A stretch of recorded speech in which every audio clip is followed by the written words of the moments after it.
Voilà, d'accord. Vous l'avez votre objectif? Je l'ai. D'accord. Et moi, je vais exercer une pression. Vous avez une contrainte. D'accord? Ça va? Ok. Maintenant, vous avez vu? Vous avez vu? D'accord. Sa main, c'est un petit peu courbé. On est d'accord? D'accord. Maintenant, je vais procéder autrement. D'accord? Votre objectif est là-bas. Ouais. D'accord. Ouvrez la main comme pour l'atteindre. D'accord. Fixez-le. Fixez-le bien. Ouais, je fixe bien. Et surtout, pensez à tout ce qui va vous apporter. Ah oui.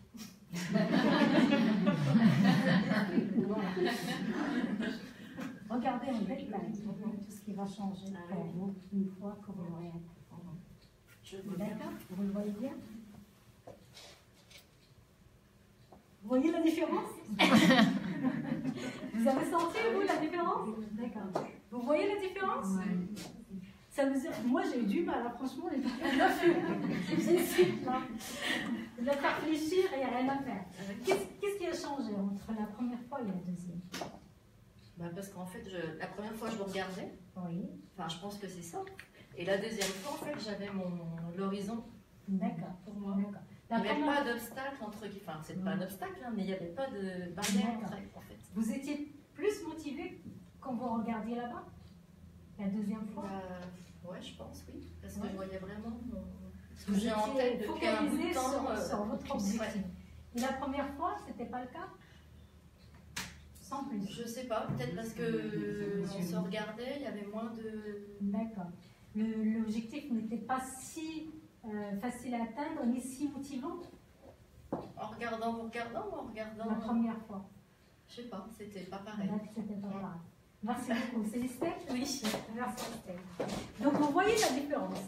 Alors pourquoi la première fois, elle a eu plus... ça m'a réfléchi plus rapidement? Elle pensait aux obstacles.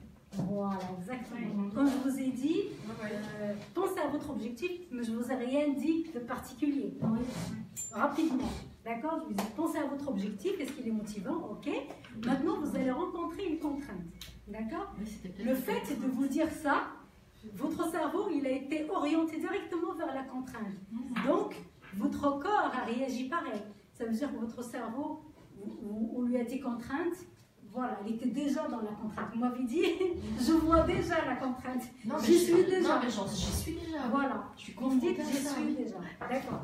Donc, du coup, vous avez moins de puissance. Okay? La deuxième fois, ce qui a changé, c'est que je vous ai dit, regardez bien votre objectif. Est-ce que vous le voyez? Est-ce qu'il est motivant? Vous voyez? Je vous ai plus orienté vers l'objectif. Et pourtant, quand on a la main fermée, on a plus de puissance normalement. La première fois, vous avez la main fermée, vous avez fléchi. La deuxième fois, je vous ai dit d'ouvrir la main. Donc là, normalement, on a moins de force. Mais là, puisque moi, je vous ai orienté vraiment vers l'objectif, même la main ouverte, j'ai eu du mal à la fléchir, vous voyez? Donc c'est pour ça qu'il faut se fixer des objectifs. C'est parce que l'objectif va vous motiver.